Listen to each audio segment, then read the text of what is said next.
Good morning, Johar. Science বই চ্যানেলে আপনাকে স্বাগত। আমি হলাম সিদ্ধার্থ। আর আজকের টপিকটা হচ্ছে 12-এর ম্যাথসের বর্ধিষ্ণু আর ক্ষয়িষ্ণু অপেক্ষককে নিয়ে। তো চ্যানেলে নতুন হলে প্লিজ চ্যানেলটিকে সাবস্ক্রাইব করুন আর ভিডিওটি শেষ পর্যন্ত দেখুন। চলুন।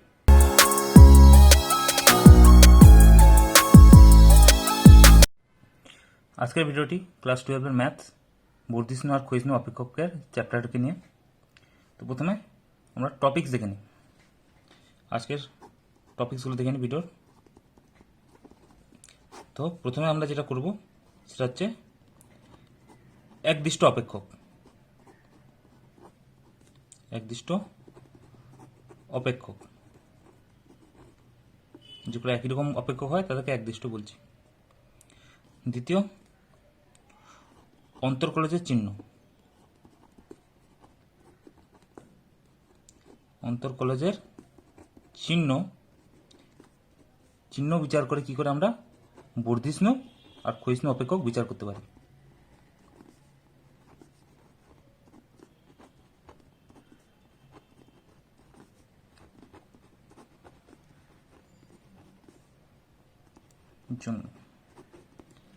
আর তৃতীয় আমরা করব উদাহরণ, এইচএস এর কিছু আসা অঙ্ক এবং তাদের ব্যাখ্যাগুলো একটু বুঝিয়ে দেব। বেশ, তাহলে এবার একদিষ্ট অপেক্ষক দিয়ে শুরু করা যাক। তো প্রথম টপিক একদিষ্ট অপেক্ষক।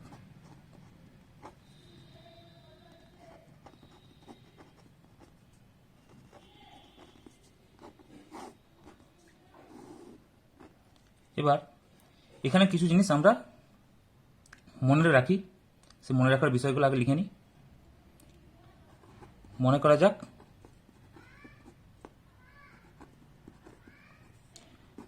যে y হচ্ছে আমাদের এফ অফ এক্স, যে ফাংশনটা আছে সেটা হচ্ছে y, আর এক্স এর যে অন্তরাল হচ্ছে, এক্স এর অন্তরাল এ টু বি, এ থেকে বি এর মধ্যে, এ আর বি দুটোই হচ্ছে ধ্রুবক পদ, বাস্তব সংখ্যা, যেখানে বি হচ্ছে এ থেকে বড় এবং এক্স হচ্ছে এই অন্তরালের মধ্যে।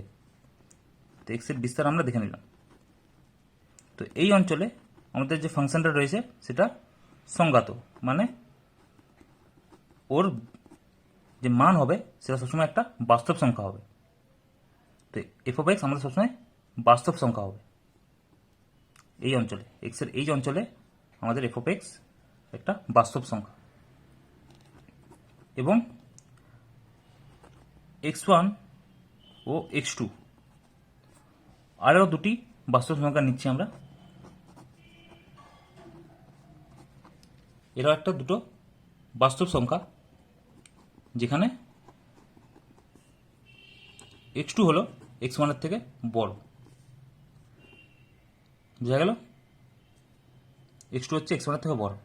তাহলে এই অঞ্চলে যেখানে x হচ্ছে a থেকে b এর মধ্যে সীমাবদ্ধ, তো এই অঞ্চলে এই অপেক্ষকের আমরা গ্রাফ এঁকে নিচ্ছি। তো 4 ধরনের গ্রাফ আমরা সাধারণত পাই। তো এই 4 ধরনের গ্রাফ আমরা এঁকে নিচ্ছি। এই অঞ্চলে যে 4 ধরনের অপেক্ষক আমরা দেখতে পাই, একদিষ্ট অপেক্ষক দেখতে পাই, তার আমরা গ্রাফ এঁকে নিচ্ছি।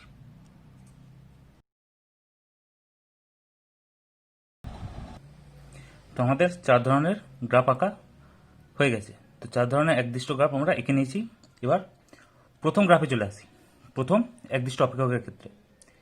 এবার দেখো এই গ্রাফে যেখানে এফ অফ এক্স হচ্ছে আমাদের এই গ্রাফটা, এটা হচ্ছে আমাদের এফ অফ এক্স এর গ্রাফ, ওয়াই অক্ষটা হচ্ছে এফ অফ এক্স, আর এক্স হচ্ছে আমাদের যেটা আমাদের এক্স অক্ষ হয় সেখানে। তো এইদিকে একবারে বাম পাশে এক্স এর ভ্যালু এ, আর একবারে ডান পাশে এক্স এর ভ্যালু বি, আর x1 x2 হচ্ছে এর মধ্যবর্তী দুটো বিন্দু। এবার এখানে দেখতে পাচ্ছি এই গ্রাফটা সহজে বলতে পারে যে এটা বর্ধিষ্ণু, ঠিক আছে, এটা বাড়ছে। এবার কিছু কিছু জায়গায় এফ অফ এক্স স্থির হয়ে গেছে। দেখো এখানে এফ অফ এক্স এর ভ্যালুটা যেটা আছে, মানটা স্থির হয়ে গেছে এখান থেকে এখানে, এই অঞ্চলে, তারপর আবার বাড়ছে। তো সহজ কথায় এটা একটা বর্ধিষ্ণু অপেক্ষক। কিন্তু কিছু কিছু জায়গায় আমরা দেখতে পাচ্ছি এর ভ্যালু বা মান স্থির হয়ে যাচ্ছে। এই ধরনের গ্রাফকে আমরা বলি একদিষ্ট আরোহী। যেহেতু বৃদ্ধি পাচ্ছে তাই একে আমরা আরোহী বলছি, একদিষ্ট আরোহী। তো একে একদিষ্ট আরোহী বলছি, মানে ফাংশনটা বৃদ্ধি পাচ্ছে আবার কিছু কিছু জায়গায় স্থির থাকছে। তো এরকমের জন্য আমরা সম্পর্কটা লিখি যে ফাংশন বৃদ্ধিও পাচ্ছে, মানে F of x to F of x ওয়ানের থেকে বড়ও হতে পারে, আবার স্থিরও থাকতে পারে। তার জন্য ইকুয়াল সাইন, সমান চিহ্ন, মানে বৃদ্ধিও পেতে পারে সাথে সাথে আবার কিছু কিছু জায়গায় স্থিরও থাকতে পারে। তো এই ধরনের ফাংশনকে আমরা বলবো একদিষ্ট আরোহী অপেক্ষক। বোঝা গেল একদিষ্ট আরোহী। তো সেম একই জিনিসটাকে আমরা অবরোহীর জন্য ইউজ করতে পারি, যেখানে দেখব যে ফাংশনটা ক্রমশ কমছে, হ্রাস পাচ্ছে, আবার কিছু কিছু জায়গায় স্থির থাকছে। তো একে বলবো একদিষ্ট অবরোহী, একদিষ্ট অবরোহী অপেক্ষক। তো এর ক্ষেত্রে আমরা সম্পর্কটা বলবো যে এফ অফ এক্স টুটা এফ অফ এক্স ওয়ানের থেকে ছোট হবে বা কিছু কিছু জায়গায় ও সমান হতে পারে। তো সেই ক্ষেত্রে সমান চিহ্ন। তো এখানে আমরা দুটো সম্পর্ক দেখে নিলাম যে একদৃষ্টি আরোহী আর একদিষ্ট অবরোহীর জন্য কি সম্পর্কটা আমরা দেখছি। তো ক্রমশ এটা ইকুয়াল হতে পারে, আবার ইনক্রিজিং আর ডিক্রিজিং, বৃদ্ধি আর হ্রাস দুটোই হতে পারে। এবার চলে আসি এই ফাংশনের ক্ষেত্রে। 3 নম্বর যে চিত্রটা আছে দেখো, এখানে যে এফ অফ এক্স এর গ্রাফটা আছে আমরা দেখছি যে ক্রমশ বাড়ছে, বৃদ্ধি পাচ্ছে। তো এর ক্ষেত্রে এই ধরনের গ্রাফকে আমরা বলি বা অপেক্ষককে বলবো যথার্থ একদিষ্ট আরোহী। যথার্থ মানে এটাই যে এখানে কোথাও এফ অফ এক্স বা ফাংশনটা স্থির হয়নি, ক্রমশ বেড়েই চলেছে। তার জন্য একে যথার্থ একদিষ্ট আরোহী বলছি। তো এর ক্ষেত্রে সম্পর্কটা সোজাই f of x to F of x ওয়ানের থেকে সর্বদাই বড় হবে, সর্বদাই বড় হবে, কখনোই সমান হবে না, মানে স্থির হবে না, ক্রমশ বেড়েই চলবে। এই ধরনের ক্ষেত্রে আমরা একে যথার্থ একদিষ্ট আরোহী বলে থাকি। আর সেম জিনিসটা যদি অবনমন হতে থাকে, কোথাও এক জায়গায় স্থির না থেকে, সেই ক্ষেত্রে আমরা এটাকে অবরোহী বলবো, একদিষ্ট যথার্থ একদিষ্ট অবরোহী। এর ক্ষেত্রে সম্পর্কটা এফ অফ এক্স টু সর্বদাই এফ অফ এক্স ওয়ানের থেকে ছোট হবে। বোঝা গেল? তো এখানে আমরা এর সম্পর্কগুলো বুঝে নিলাম। এই সম্পর্কগুলো খুবই কাজে লাগবে। তাই এবার আমরা নেক্সট টপিকে চলে আসি। তো আমাদের দ্বিতীয় টপিক হচ্ছে অন্তর্কলজের চিহ্ন। অন্তর্কলজের চিহ্ন বর্ধিষ্ণু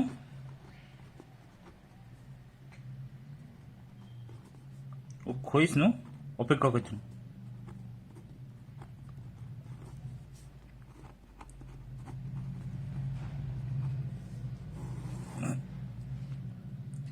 এর জন্য আমরা আরেকবার বর্ধিষ্ণু আর ক্ষয়িষ্ণু অপেক্ষকের গ্রাফ এঁকে নিই। ঠিক আছে, তো আমাদের গ্রাফ তৈরি হয়ে গেছে। এবার আমরা প্রথম গ্রাফে চলে আসি। তো এখানে দেখতেই পাচ্ছি যে এই গ্রাফটা হচ্ছে বর্ধিষ্ণুর গ্রাফ।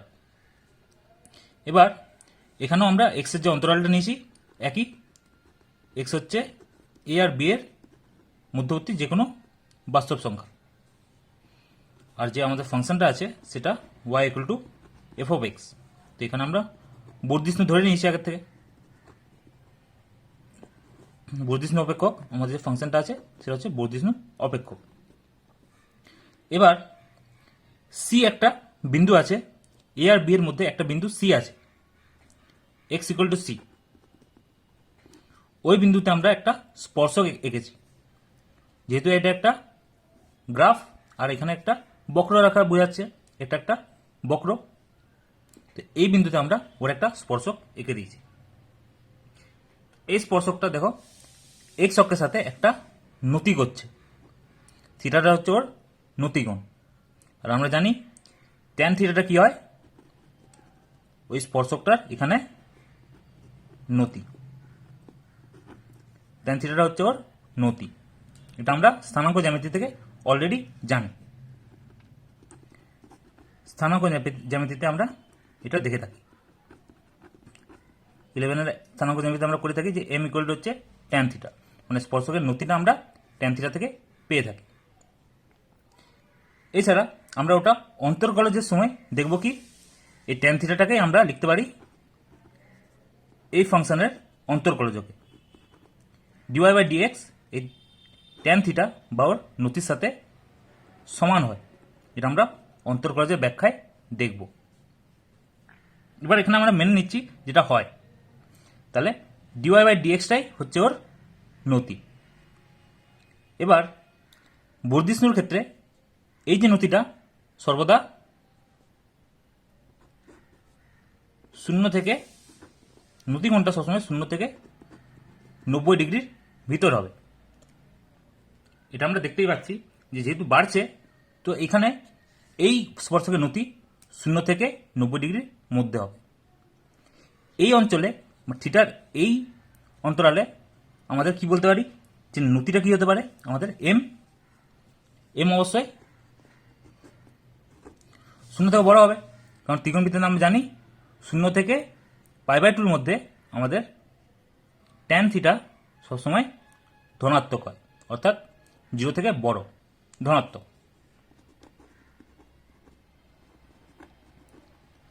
হয়। তো ওই একই জিনিসটাকে আমরা অন্তর্কলজের সাহায্যে একটা সম্পর্ক লিখতে পারি যে ডিওয়াই বাই ডিএক্স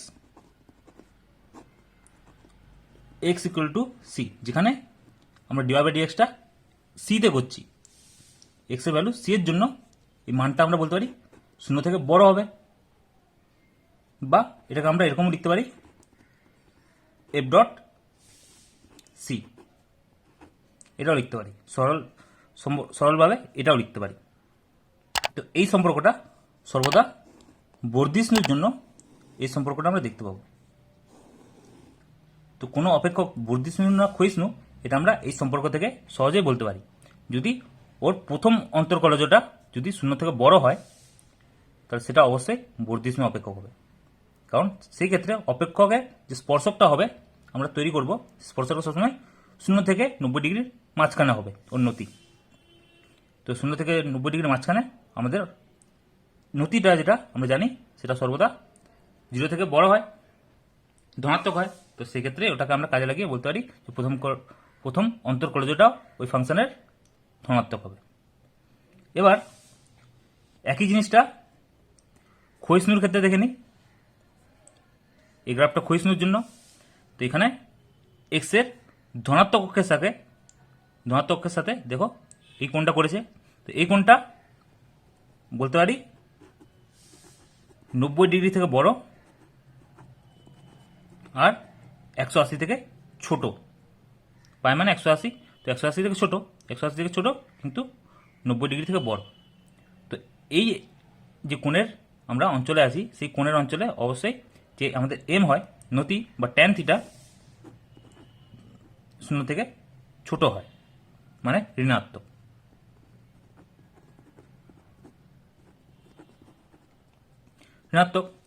তাহলে এখানেও এক্স এর এ টু বি অন্তরালে আমরা দেখব যদি ওর মধ্যবর্তী কোনো একটা বিন্দু সি ধরে নিই, ওই সি বিন্দুতে ওই যে প্রথম অন্তর্কলজটা হবে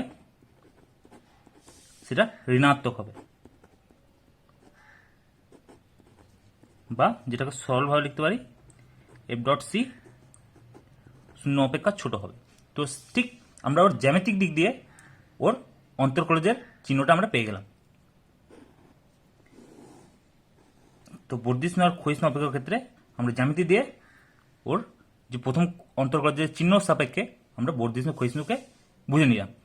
তো এই একই সম্পর্কটা আমরা ব্যবহার করতে পারি যে কোনো অপেক্ষকের ক্ষেত্রে, সেটা বর্ধিষ্ণু না ক্ষয়িষ্ণু জানার জন্য। বোঝা গেল? তো এই দুটো সম্পর্ক আমাদের খুবই ভালো করে এই চ্যাপ্টারে ইউজ হবে, তো এটাকে মনে রাখতেই হবে। আর বর্ধিষ্ণু সহিষ্ণুর ক্ষয়িষ্ণুর সরল যে সম্পর্কটা রয়েছে সেটা আমরা জানি, যদি এক্স বৃদ্ধি পেতে থাকে সাথে সাথে যদি ফাংশনও বৃদ্ধি পায় সেটা হবে আরোহী, আর যদি কমতে থাকে এক্সের কমতে দেয়, আর যদি এক্সের বৃদ্ধির সাথে সাথে ফাংশন ক্রমশ হ্রাস পেতে থাকে সেটা হবে ক্ষয়িষ্ণু। সেটা আমরা সরল ওর সংজ্ঞা দেখে নিয়েছি, সাথে সাথে এখন ওর অন্তর্গলের চিহ্নটা আমরা জানা হয়ে গেছে। এবার চলে আসি অঙ্কেতে। তো প্রথম যে উদাহরণটা নিব সেটা উচ্চ মাধ্যমিকের 2019-এর অঙ্ক।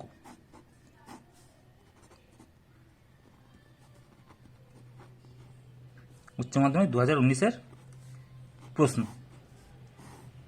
দেখে নিতে পারো। তো প্রশ্নটা ছিল, প্রমাণ করতে হবে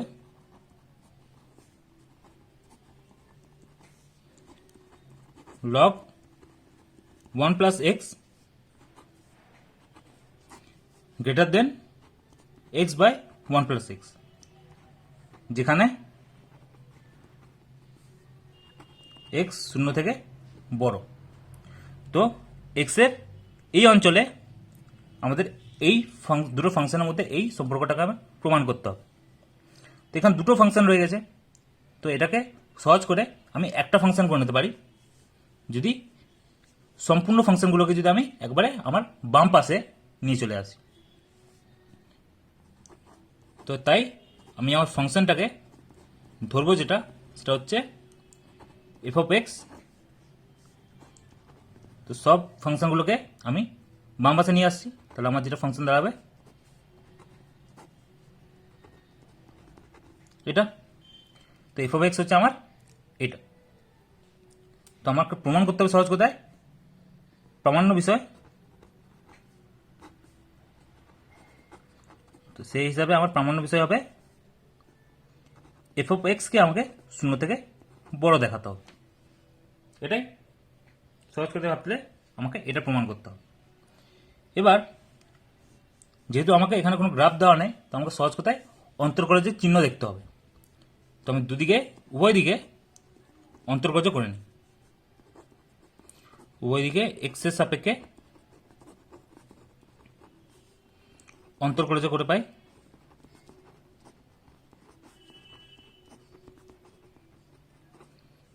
তো এই দিকটা হয়ে যাবে এফ ডট এক্স, আর লগের ডিফারেন্সিয়েশন বা অন্তর্গজ তোমরা জানো, ওটাই লিখছি। তো এফ ডট এক্স এর আমাদের সম্পর্কটা পেয়ে গেছি, X by 1 by X plus 1 by 1 plus X এর হোল স্কোয়ার। এবার দেখে নাও যে যে লগটা রয়েছে এই ফাংশনে, সরি এই ভগ্নাংশের যেটা লব রয়েছে সেটাও আমার এক্স এর লব হচ্ছে এক্স, যেটা শূন্য থেকে বড়, লবটাও শূন্য থেকে বড়, এবং যেটা আমার হর রয়েছে সেটা তো পূর্ণবর্গ। তো পূর্ণবর্গ রাশি অর্বর্গ সর্বদা শূন্য থেকে বড় হবে।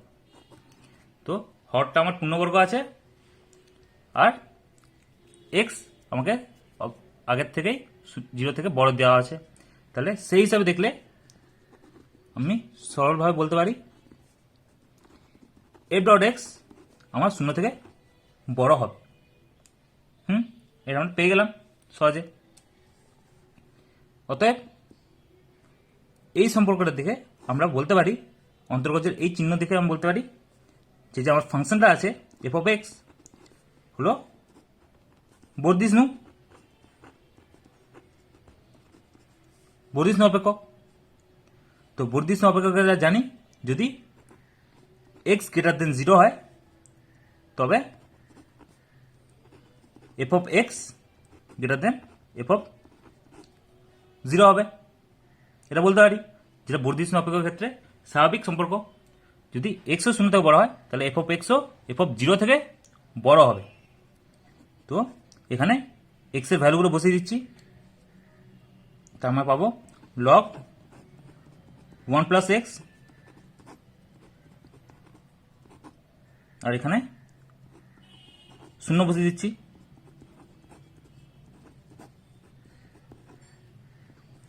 তো আমার যে ডান পক্ষ আছে সেটা 0 পেয়ে গেলাম।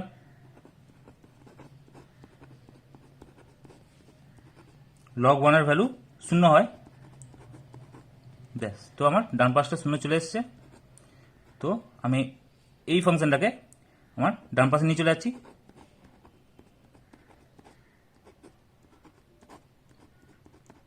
তাহলে আমার সম্পর্কটা প্রমাণ হয়ে গেল। তো এক্ষেত্রে এরকম প্রমাণ থাকে এই চ্যাপ্টার থেকে, বা এক্স এর অন্তরাল খুঁজতে দেয়, বা সহজ কথায় বর্ধিষ্ণু বা ক্ষয়িষ্ণু প্রমাণ করতে বলে। তো এই 3 ধরনের অঙ্ক এই চ্যাপ্টার থেকে আসে। তো আরেকটা অঙ্ক করে নিই। তো আমাদের দ্বিতীয় অঙ্কটা হচ্ছে উচ্চ মাধ্যমিক 2017 অঙ্ক। এক্স এর কোন অন্তরালে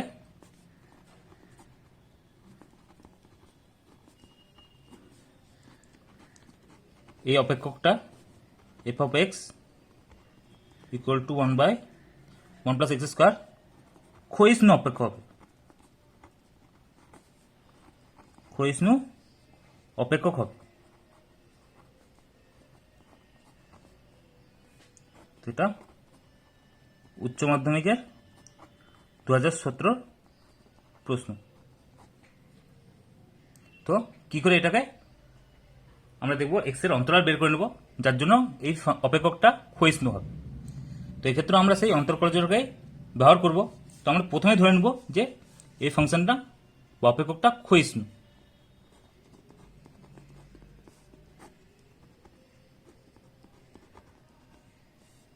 ঠিক আছে, তো উভয় দিকে এক্স এর সাপেক্ষে অন্তর্গত করে নিচ্ছি।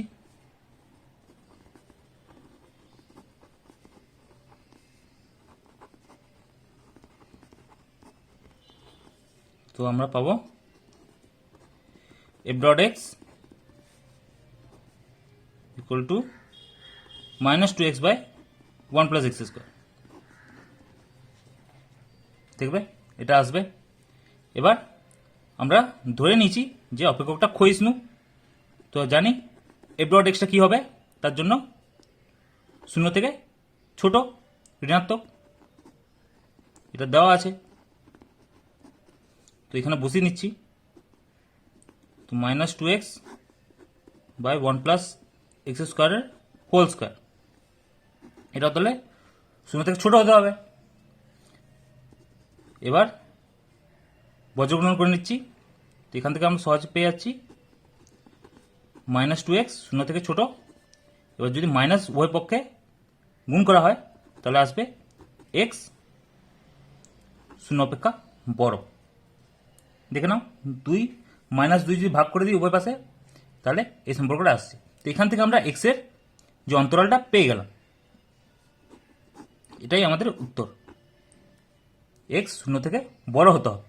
এই ক্ষয়িষ্ণু অপেক্ষক হতে গেলে এক্সকে 0 থেকে বড় হতে হবে। তো আমাদের এক্স এরই ভ্যালু চেয়েছিল, কি হবে?